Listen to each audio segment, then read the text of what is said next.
So we heard, so we seen the videos and everything like that. So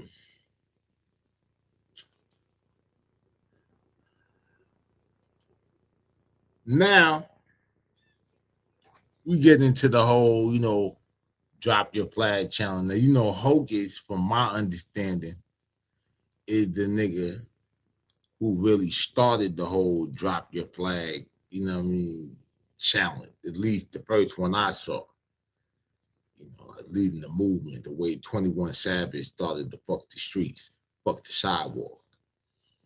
Uh, nigga. So, Hocus posted a clip of a 16-year-old. Hold on a second. 16-year-old baby G 7'4". At 7'4", I'm gonna assume, he with the G's. Speaking on Fabio Foreign being damn near 40 and pushing quote unquote negativity. So we're gonna get into the clip of what baby G talking about. Young homie 16.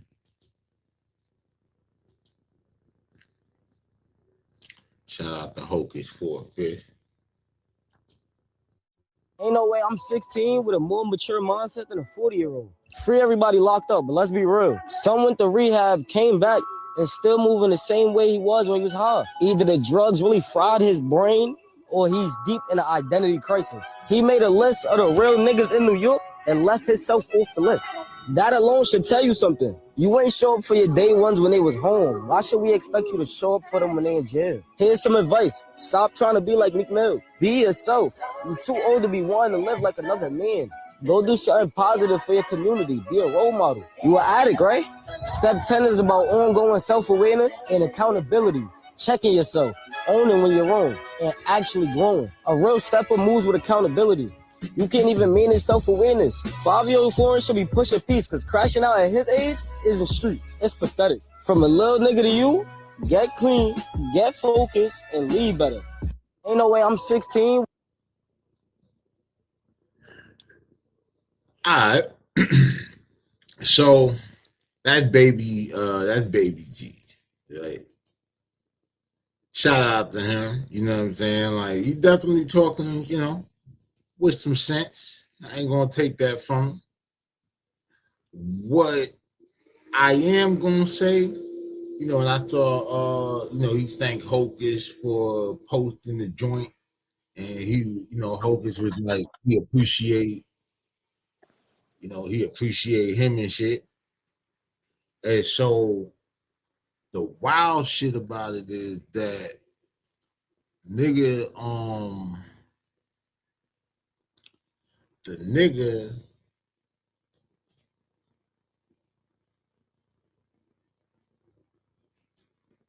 like, how could I say it? Like, put this shit, because I don't know, bro. Like the whole like drop your flag challenge to me, fuck the streets, you know what I mean? Like, niggas think, their presence in the streets is so significant that they're the end all be all.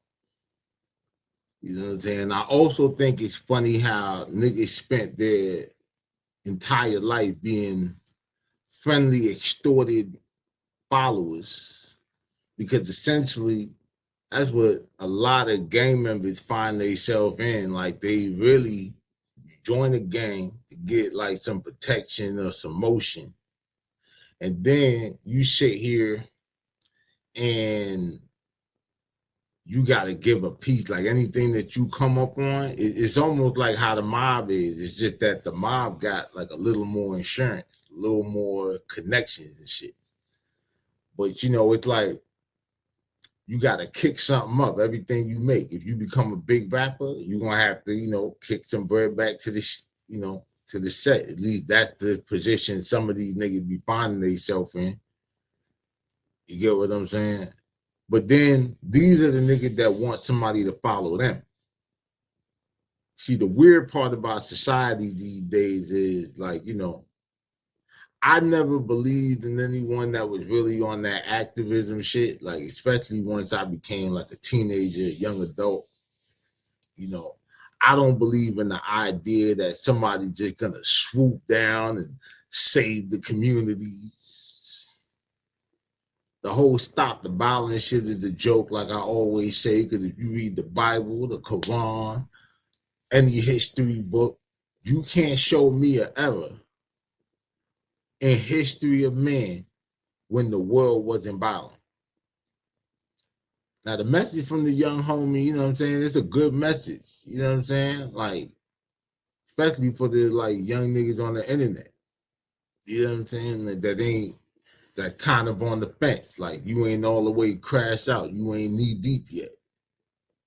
But in the real streets, come on, bro. Ain't no young nigga telling no, OG nigga that's really out here, making his bread, like his bread really being buttered in the street. Nigga ain't telling that nigga about his business. You can march and all that shit with the church folks and everything, but I mean, at the end of the day, bro, like I said, homie got the 7-4 on his name. So, you still got involved with the gang, huh? Now, maybe you just a member and you ain't out here banging on no shit, but like what's crazy is you still susceptible to a nigga that's still on timing that just know that you one of the G's. And just because you want some like, righteous shit, everybody ain't on that. Also, I think the ageism on lifestyles, among Black Americans is a subject that requires like some real deep study. You know what I'm saying? Either that or this romanticized version of the streets really got to stop. Nobody gonna stop the violence. Nobody gonna stop crime. Most of the people who are saying drop your flag never held the flag up high enough in the first place. You know what I'm saying? It was already on the floor. You know what I mean? And the people saying fuck the streets, they only said that after they took a loss in the streets. You know, like, see, nobody leave the streets when they at the top of their game. Like, you know what I mean? In the streets. Niggas move like, you know what I'm saying, like that lame dude on the basketball court, the only nigga that had the ball. And then when he had to sit on the bench because his team lost and shit, and he can't play, he want to take his ball and go home. They usually end up beating that nigga ass. You know what I'm saying? Like, see, it's cool as long as y'all niggas is winning in the streets. But then when they don't go your way, it's all bad. You know, these niggas only want to be positive after they man gets smoked and they don't want to slide or they catch a bid. Like, how often do you see a nigga that had all the motion, the jewelry, the girl, the money, just go outside and say, man, I'm done with this shit. Somebody please come and take it all from me. And even when they do switch it up, I promise you, they might lead a game, but they don't lead a lifestyle. You know what I'm saying? Like, now, I'm not saying that Bobby is out here like he the biggest gangster and all this other shit or whatever. This ain't that. I'm just saying that if a nigga has been living his life a certain way since he was a little nigga, and him staying on whatever time he is, I mean, clearly, shit, he had some other shit going on. He became a famous rapper. You know what I'm saying? So, I don't know, bro. Like, because you don't, if you look at it like all the mobsters, all the people that we look at to be like the real gangsters and shit from back in the day.